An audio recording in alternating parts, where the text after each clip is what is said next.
Pessoal, boa noite a todos. Meu nome é Viviane, eu sou convidada para a palestra de hoje e a Lise me pediu que falasse sobre a paixão de Cristo. E às vezes nós espíritas, pensamos de uma maneira diferente, mas o importante é que conhecereis a verdade e a verdade vos libertará. Então é importante demais a gente saber sobre as coisas que aconteceram e entender as interpretações, as várias interpretações.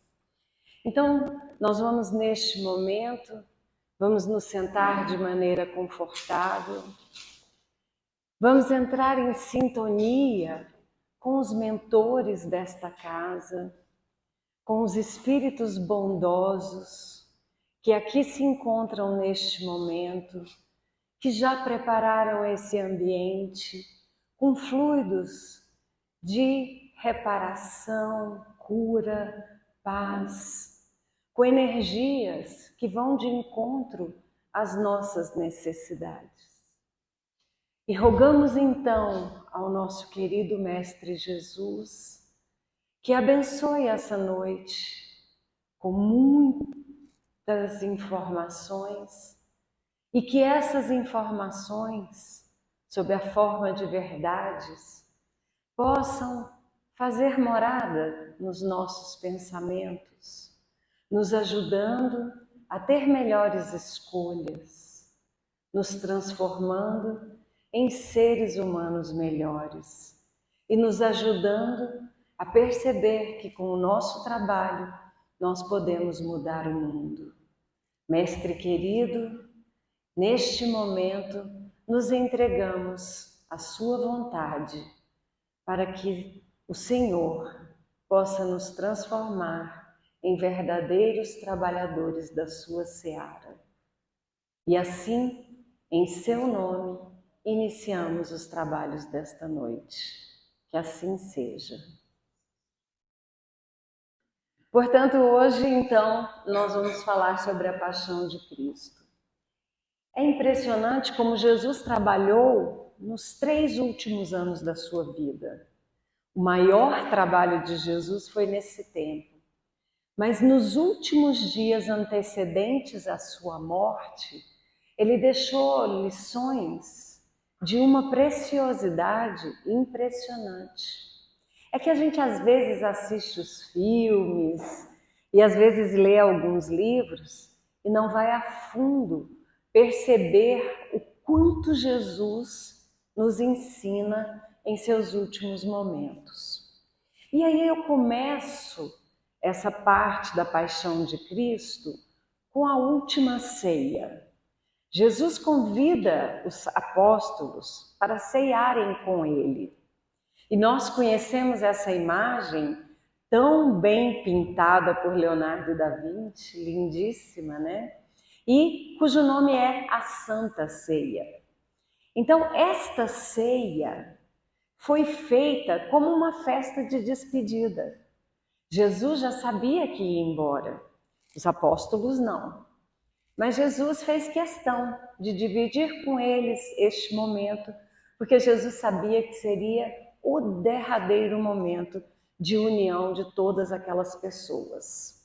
E lá ele imortaliza uma frase para a história que todos nós conhecemos, quando ele diz: "Eu sou o caminho, a verdade e a vida. Ninguém vai ao Pai senão por mim. Se me conheceis, também conhecereis meu Pai. Desde agora o conhecestes e o vistes." Isso está narrado no Evangelho de João. E Jesus quis dizer o quê? Ele disse que ele era o caminho porque fatalmente ele já havia feito esse percurso. Jesus é um espírito crístico, mas ele não nasceu espírito crístico, ele não foi criado espírito crístico. Ele provavelmente foi como nós, em algum momento muito distante, e evoluiu com muito aprendizado. Então, quando ele diz eu sou o caminho, significa me siga, porque eu sei por onde estou andando. E aí ele diz, por isso vos digo, ninguém realiza os eternos destinos senão acompanhando-me, seguindo as minhas pegadas. Um convite aberto para que a gente siga o Mestre, como a gente faz mesmo. Mas talvez a cada dia a gente siga este Mestre olhando mais para as suas pegadas, uma vez que essa é a nossa vontade e esse é o nosso destino.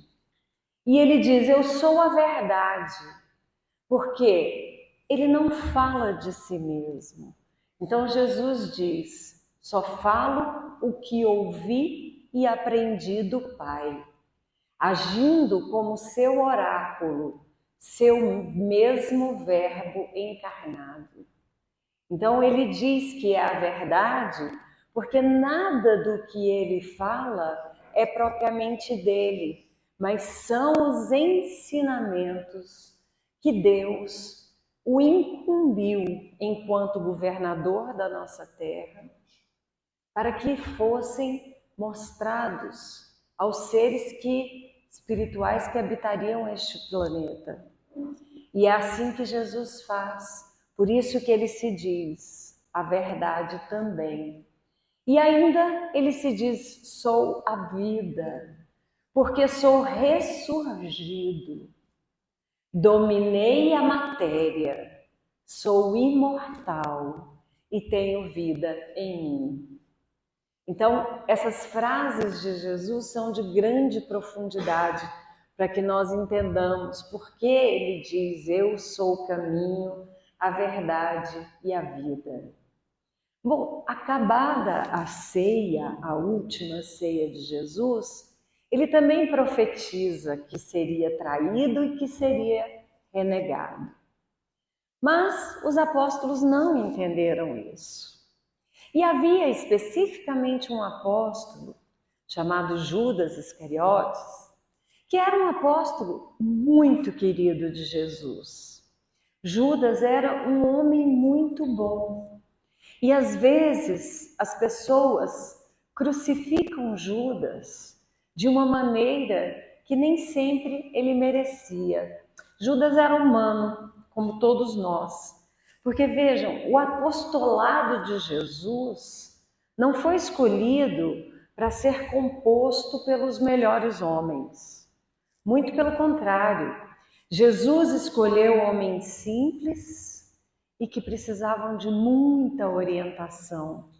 Porque ele diz, os sãos não necessitam de médicos, mas sim os doentes.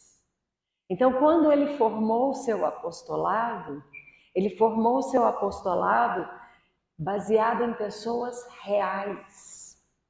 Porque é muito chato ser santo. Então, ele não queria que as pessoas achassem que ele andava cercado de pessoas perfeitas. Muito pelo contrário. Então, é isso que ele quer dizer quando ele diz que os sãos não necessitam de médicos, mas sim os doentes. Somos nós doentes que necessitamos do auxílio dos médicos da alma. E aí Judas estava no meio dessa categoria de homens imperfeitos, de doentes, né? E Judas não entendia direito o que Jesus dizia. Quando Jesus pregava e dizia que o seu reino, Judas imaginava Jesus realmente um rei, mas um rei material, o rei dos judeus. Então Judas, quando ele falava no reino, ele já imaginava que esse reino era na terra. Quando Jesus falava de amor, de compaixão, de força, da força desses sentimentos, Judas imaginava uma força bélica, um exército poderoso, capaz de combater os inimigos e formar um grande reino. Então Judas achava que a melhor opção para que Jesus realmente se tornasse um rei era a revolução. E com essa revolução ele libertaria Jerusalém. E aí sim ele firmaria o reino de Deus sob a face da terra.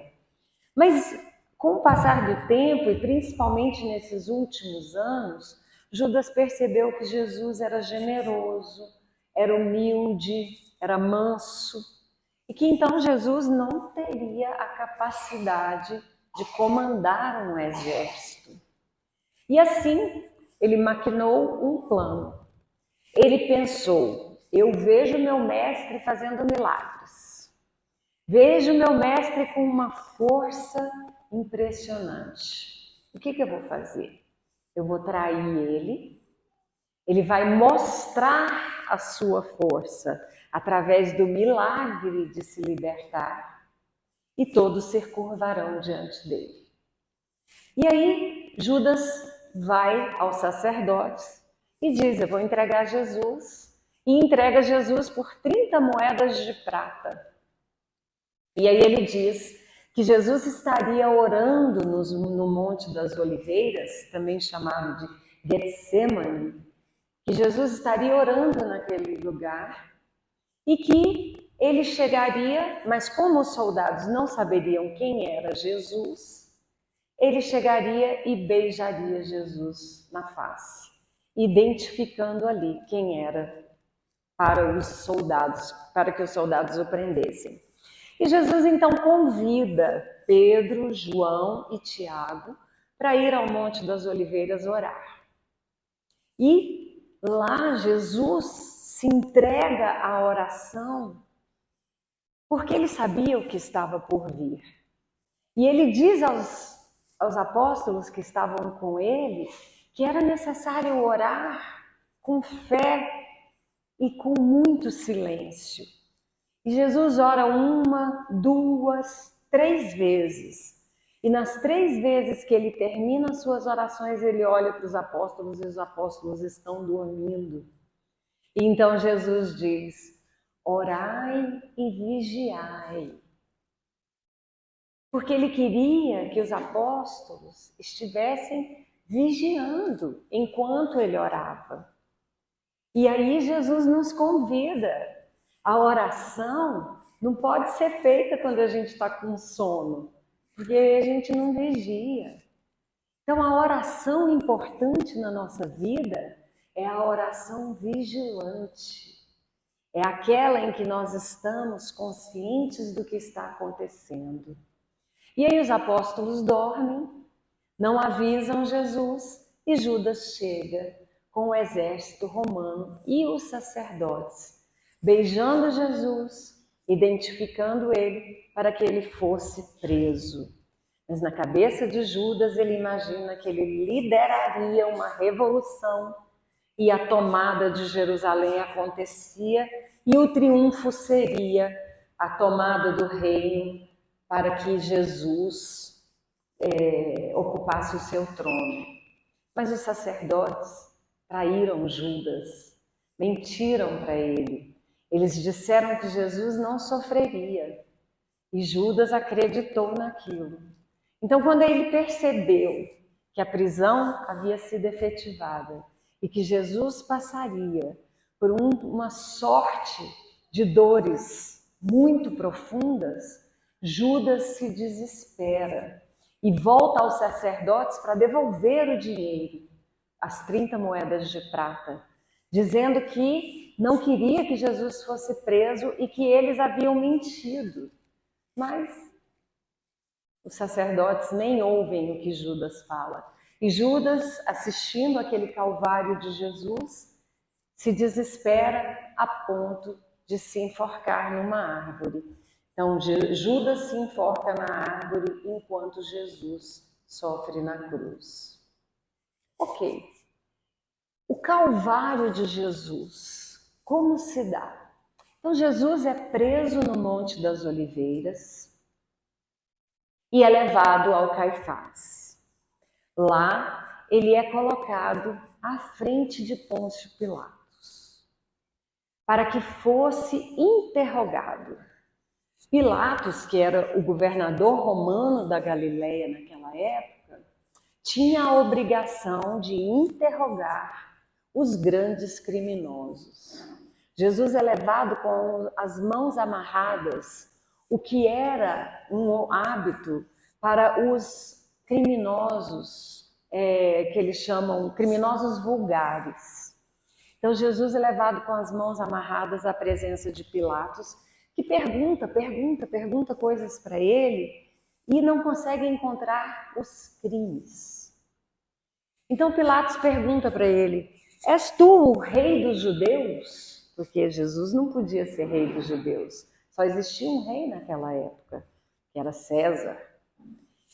Mas Pilatos pergunta para que Jesus se traísse e dissesse que ele também era rei. E aí, quando Jesus responde a Pilatos: assim o dizes. Porque Jesus não afirmava nada. Só que os sacerdotes blasfemavam, inventavam vários crimes, várias mentiras. E assim, Pilatos percebeu que Jesus era inocente, mas que ele, se fosse contra a situação inteira do Império Romano, se ele fosse contra os sacerdotes, ele poderia perder o seu poder. Então Pilatos, que era muito inteligente, resolve dar ao povo o direito de escolha. E o povo, inflamado pelos sacerdotes, responde que gostaria que Jesus fosse condenado. Por quê? Jesus ia ser condenado pelo crime de bagunça da situação. Então eles diziam que Jesus seria julgado e condenado por infringir, por semear a discórdia na paz que reinava no Império Romano. E que se dizia, uma falsidade ideológica, ele se dizia rei dos judeus. Então Pilatos coloca Jesus para ser julgado e o povo o condena. E Pilatos, ainda mais inteligente, lembrou-se que estávamos na época da Páscoa, onde eles comemoravam a travessia, de Moisés com o povo. E aí ele se lembra que é tradição no Império Romano que um preso seja libertado neste período. E ele pensa: o povo deve libertar Jesus. Provavelmente, porque não é possível, esse cara não fez nada, eu não achei nenhum crime nele. Então eu vou dar a chance, porque aí o pessoal liberta Jesus e ok, tá tudo bem, graças a Deus, Mas não, o povo estava muito inflamado pelos sacerdotes. E aí Pilatos coloca Barrabás, que era um criminoso vulgar, assassino, ladrão, coloca para ser julgado junto com Jesus e o povo escolher quem seria o crucificado. E o povo escolhe que Barrabás seria solto e Jesus seria crucificado. E aí vem a famosa frase de Pilatos: lavo as minhas mãos.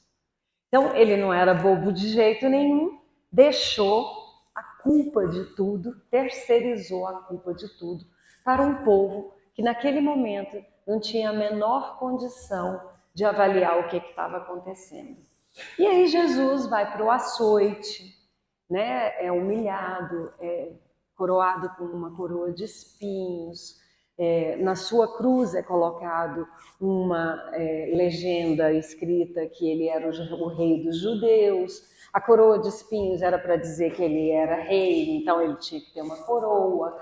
E aí ele vai ser açoitado, entregam a ele uma cruz muito pesada, que seria a cruz aonde ele seria crucificado, mas que Jesus teria que carregar aquela cruz por um caminho até longo para que ele fosse devidamente humilhado. Então Jesus começa a carregar essa cruz, e a cruz muito pesada, e Jesus não era um homem forte. Então, Jesus carrega essa cruz e por várias vezes ele cai no chão, porque ele não conseguia carregar a cruz sozinho. E aí ele vai no seu Calvário e ao chegar num lugar que eles chamavam de lugar da caveira, ou Gólgota, ele é crucificado. E ali, juntamente com 2 outros ladrões, um à sua direita e um à sua esquerda, ele é crucificado. E ali com ele, naquele momento, as únicas pessoas que o acompanharam foram sua mãe, Maria, sua irmã, Maria de Magdala e João Batista. Esse é o Calvário, essa é a história. Agora, o que nós tiramos desta história? Então, quais são os ensinos de Jesus? Uma das coisas que a gente percebe, e que eu já li várias vezes em livros espíritas, mas também já li em outros livros católicos, é que a cruz não foi feita para simbolizar um ato religioso. A cruz era um instrumento de humilhação pública de um criminoso. E é interessante como ela se transformou num símbolo religioso importantíssimo. Então isso é uma curiosidade. Nós não estamos fazendo aqui nenhum julgamento e nem estamos dizendo o que pensamos. Eu apenas estou dividindo com vocês uma coisa que eu li que eu achei muito interessante. Ao orar no Monte das Oliveiras, Jesus diz: Pai meu, se este cálice não pode passar de mim sem eu o beber, faça-se a sua vontade. Jesus nos dá nesta oração, feita lá no Monte das Oliveiras, quando ele estava apavorado. A verdade é que Jesus sabia o que ia acontecer, mas ele era humano nessa época. Então ele estava apavorado com o que viria. Então ele diz: se não tem outro jeito, se foi por isso que eu vim, que assim seja. É um ensinamento de como nós precisamos ter resignação diante dos desígnios de Deus, que nós não entendemos. Pois se Jesus, com sua imensidão, chegou a titubear, imagino quanto nós fraquejamos diante das coisas de Deus que nós não entendemos. Então Jesus mostra para nós resignação, entendimento, confiança na vontade do Pai. E que mesmo que aquilo tudo que iria acontecer não fosse a vontade de Jesus, mas ele estava preparado. E, além disso, por orar 3 vezes, como eu falei, ele orou 3 vezes, ele nos mostra o poder da prece nos nossos momentos de desespero. A força que tem uma prece para nos acalmar. Então, nos nossos momentos difíceis, nós elevamos o nosso pensamento a Deus, porque nós cremos que Ele há de nos dar forças para suportarmos as nossas dores. E não oramos para que Deus nos liberte dessas dores, porque essas dores são fundamentais para a nossa vida. Mas oramos para que Ele nos dê força, nos dê humildade, nos dê entendimento.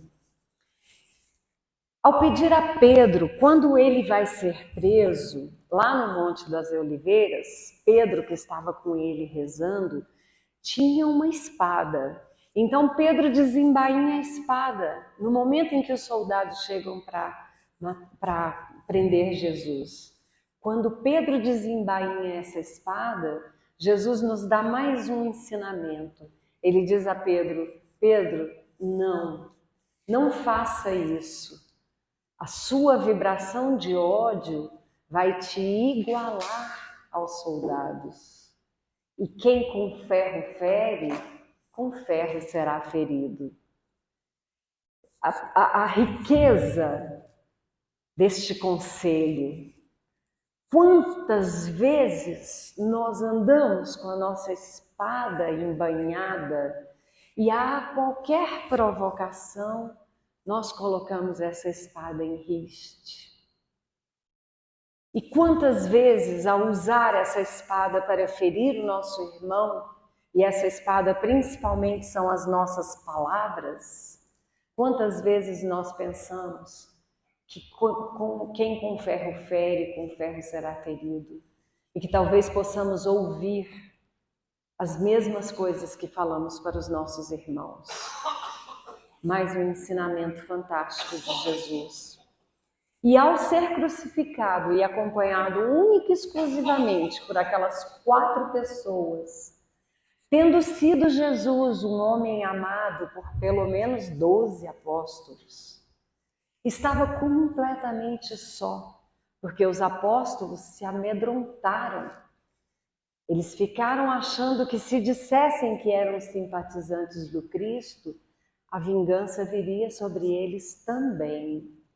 Então, Jesus mostra o quanto um homem, mesmo sendo amado, idolatrado, por tantos milagres que ele possa ter feito e quantas vidas ele possa ter salvo, ele fora traído por um dos seus melhores amigos, negado por outro 3 vezes, porque Pedro o negou 3 vezes quando perguntado se era seguidor de Jesus, e acompanhado por mulheres que eram seres inferiorizados naquela época. Jesus estava acompanhado por 3 mulheres e apenas um homem. E nem assim Jesus deixou de amar a cada um dos seus apóstolos, estando com eles após a sua ressurreição. Mais uma lição de amor maravilhosa que Jesus nos dá. Quando o povo escolhe Barrabás, fica muito claro que o homem é capaz de fazer as piores escolhas, as escolhas mais erradas, principalmente quando ele está embotado com sentimentos equivocados ou por desconhecer a verdade. E eu pergunto a todos vocês, quantas vezes na nossa vida nós escolhemos Barrabás? Quantas vezes nós deixamos de ver a verdade como ela é, porque estamos embotados pelo ódio que alguém semeou, pela mágoa que corrói a nossa vaidade, o nosso egoísmo. E aí nós escolhemos Barrabás. Nós escolhemos Barrabás na nossa vida constantemente, porque não temos esses olhos de quem vê além da situação, ou de quem para respirar. Porque aquele homem não tinha pecado. E Pilatos, que era um homem de natureza moral duvidosa, esse sim percebeu que Jesus não tinha crimes. Mas o povo, que havia sido enormemente beneficiado com a presença de Jesus, o condenou, porque os sacerdotes assim queriam. Então, se essa pergunta fosse feita hoje, nos dias atuais à humanidade, vocês vão condenar Jesus ou Barrabás? O que será que a nossa humanidade faria? Porque o que estava em jogo eram os ideais políticos, era o poder, era o dinheiro. Quantas vezes nós olhamos para tudo isso que é tão sedutor e falamos, não, eu prefiro escolher um homem simples e humilde que prega o amor. Então, são reflexões importantíssimas que nós precisamos ter acerca dessa história. Não é uma simples história, é um ensinamento de uma vida. Se nós conseguirmos ir fundo nesses ensinamentos, bem provavelmente teremos modificadas muitas das nossas atitudes. Então, como somos seres humanos espirituais, vivendo em um planeta ainda não regenerado, a nossa moralidade ainda é muito baixa. É provável que a gente escolha Barrabás. Enquanto Jesus carregava a sua cruz lá no Calvário, ele cai de joelho várias vezes. Há livros históricos que afirmam que os soldados que estavam com Jesus sentiram piedade por aquele homem que não dava conta, ele estava fraco, machucado, e que, portanto, não dava conta de carregar essa cruz.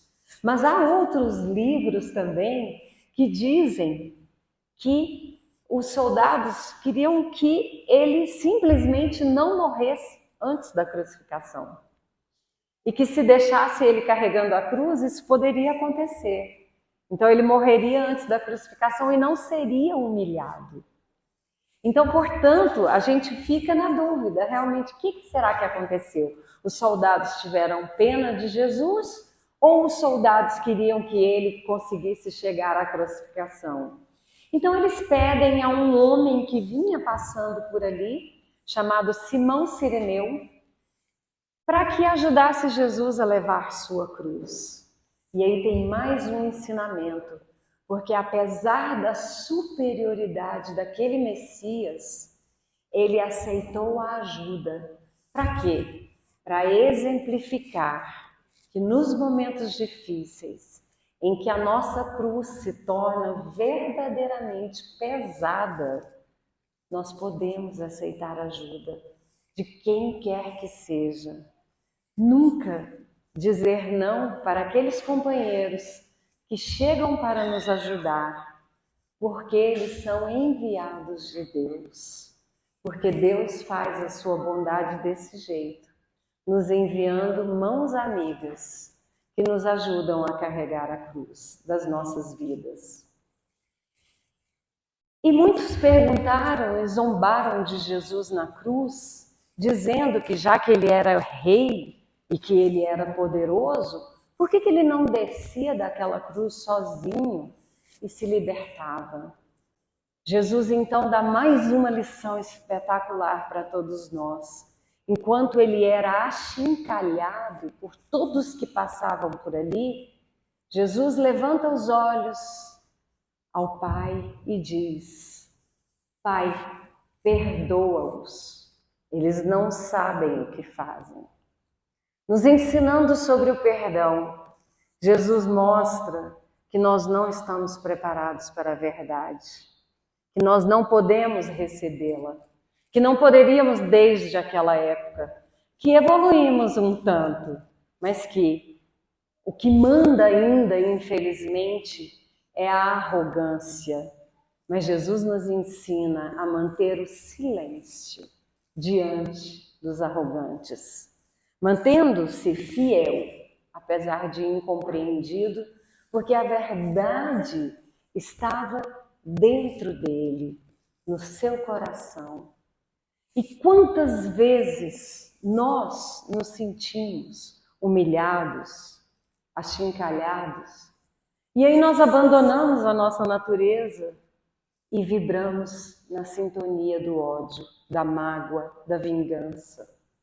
Em vez de perceber que o arrogante é que é o ignorante e que a nossa verdade está dentro de nós. Os nossos valores estão dentro de nós e que nós não precisamos de reconhecimento. Precisamos sim nos reconhecer sagrados naquilo que nós temos. E por fim, nos derradeiros momentos da vida de Jesus, ele disse: tenho sede. E ofereceram para ele uma esponja embebida em vinagre. E ao engolir aquele vinagre, doeu tanto, Jesus dá os seus últimos suspiros e desencarna. Quantos de nós somos capazes de perceber o nosso irmão em sofrimento? E quanto da esponja que oferecemos para este irmão no momento do seu sofrimento está embebida em vinagre ou água? Como nós nos oferecemos para acalmar a sede, principalmente a sede de amor do nosso próximo? Quantas vezes nós oferecemos o vinagre? Essa é a nossa natureza. Mas se nós temos um mínimo de consciência, nós começamos a secar essa esponja do vinagre e começamos a molhá-la em água pura. Porque nós nos perguntamos, quanto vinagre há em nosso coração? Quanto eu consigo retirar? E assim, nos últimos momentos da vida, Jesus nos presenteia com essas mensagens todas lindíssimas. E por fim, Jesus realiza uma das coisas mais lindas. Ao ressuscitar, ele aparece primeiro para quem? Madalena, uma mulher cuja vida, cujo currículo era lotado de pecados, mas foi a criatura mais transformada pelo amor de Jesus. Foi a criatura que mais pôde viver aquelas verdades para a sua vida. O maior exemplo de transformação que nós teríamos. Jesus não apareceu para Pilatos, que era poderoso, não apareceu para César, não apareceu para os apóstolos. A primeira pessoa que o viu ressuscitado foi Madalena.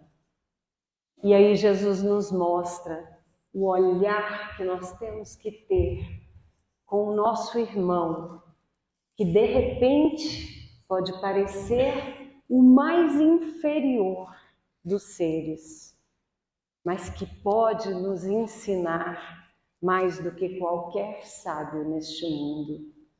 Então Jesus é realmente o modelo a ser seguido.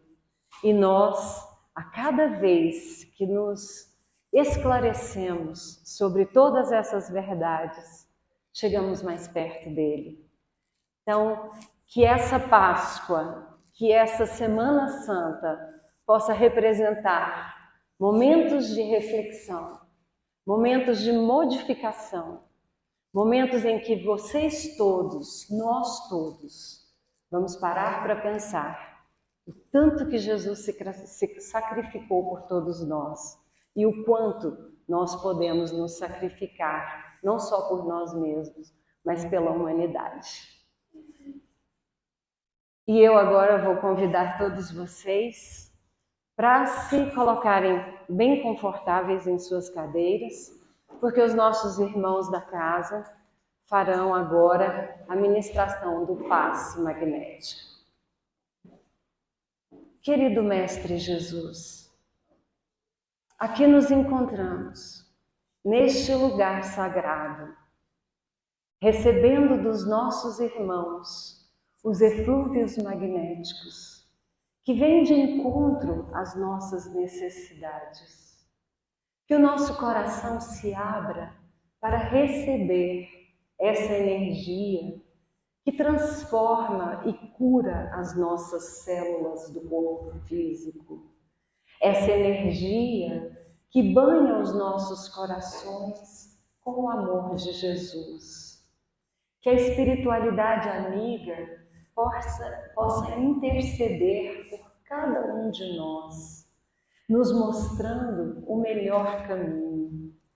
Que como Jesus é a verdade, a vida, o caminho certo, que nós também possamos influenciar os nossos irmãos a acreditarem nisso, pois nós sabemos que a verdade liberta e nós estamos aqui hoje com um único propósito, o propósito de nos tornarmos melhores. Mestre querido, que em seu nome nós possamos realizar as suas obras, que nunca nos esqueçamos da gratidão, que nunca nos esqueçamos de trabalhar a bondade nos nossos corações, que nunca nos esqueçamos de perdoar e que tenhamos a humildade de pedir o perdão sempre que errarmos. Que sejamos, Mestre querido, solo fértil para as suas sementes e que quando frutos obtivermos, que possamos dividir esses frutos com a humanidade. Nós te agradecemos infinitamente pela oportunidade de estarmos aqui hoje. Te pedimos pelos nossos irmãos que possam estar em situação de desespero, angústia, ansiedade, reclusos em hospitais, em penitenciárias, em asilos, onde quer que esteja uma alma em sofrimento, que o nosso coração amoroso possa levar vibrações para que esta pessoa, este ser irmão, possa ser amparado pela sua bondade e misericórdia.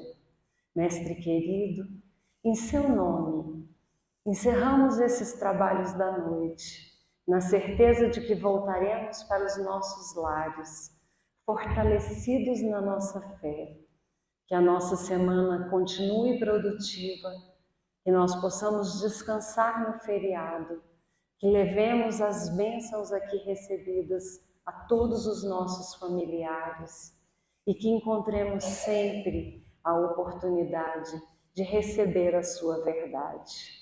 Em seu nome, encerramos os trabalhos da noite. Que assim seja.